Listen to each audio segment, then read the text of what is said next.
Nation. Vous avez une réaction par rapport aux déclarations de Bernard Kouchner? Écoutez, moi je n'ai pas encore toutes les informations sur la situation. Je pourrais peut-être donner un avis motivé à l'issue de mes entretiens, des entretiens que je vais avoir à Conakry aujourd'hui.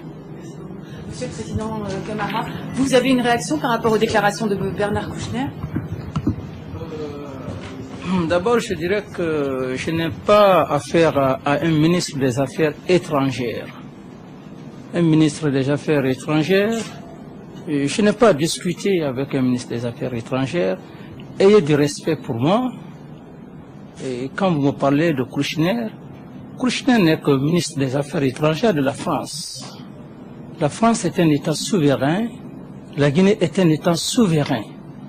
J'ai à dialoguer avec mon frère, le respecté, le président Sarkozy. C'est lorsque le président Sarkozy prend une position, ça peut me laisser à réfléchir. Mais je n'ai pas besoin de répondre à un ministre des Affaires étrangères. La Guinée n'est pas une sous-préfecture, n'est pas un arrondissement de la France, ni d'aucune puissance. Et lorsque un ministre des Affaires étrangères parle comme ça, je crois que c'est une façon de soulever, de révolter, d'atteindre à la dignité des peuples africains.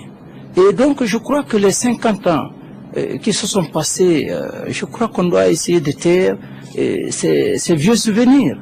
Alors, quel est mon rôle aujourd'hui? Mon rôle, c'est de rétablir une coopération sincère, franche avec la France. Parce que la France, je ne suis pas un ingrat, mon peuple n'est pas ingrat.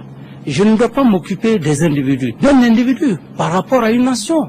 La France est une grande nation, est une puissance, et elle est représentée par le président Sarkozy.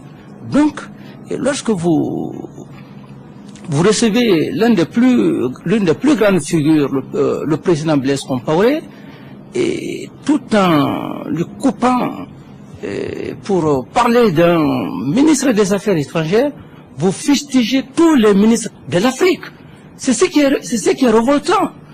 Et l'Afrique ne se laissera plus faire. Nous ne sommes plus à l'époque d'antan. Il faut respecter les nations. Un ministre des Affaires étrangères, c'est un ministre des Affaires étrangères. L'Union africaine, la CEDEAO, aujourd'hui, pourquoi le choix du président Blaise Compaoré? Le choix n'est pas un choix hasardeux. C'est un choix mûr, un choix mérité. Sur le plan de l'expérience, il est aujourd'hui l'une des grandes figures qui, à l'avenir, peut réunir l'Afrique. Et quand bien même que le président, le vieux Wade est là, aujourd'hui c'est un homme crédible, un homme auquel, pas que la Guinée, mais toute l'Afrique compte sur sa médiation. Et donc le président Dadis ne trouvera pas d'objection lorsque cet homme qui est respecté dans le monde essaye de poser les vrais problèmes de la Guinée, et le dialogue entre les leaders politiques, les forces politiques et, disons, le commandement et le gouvernement. Peut-être que les forces ou les leaders politiques vont rejeter ce qu'il va dire, mais quant à moi, j'ai la mission de défendre ma nation. Parce que c'est un homme qui a de la probité morale. C'est un homme, je crois qu'il n'est pas venu pour essayer d'opposer les Guinéens. Ce n'est pas de son genre. Il est intègre.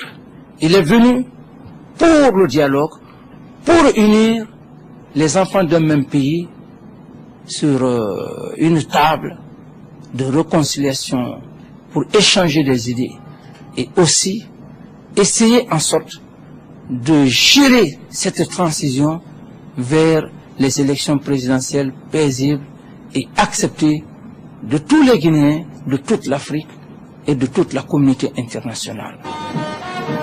De l'aéroport international Conakry-Bessia, le président Dadis et son hôte ont pris le chemin du centre-ville.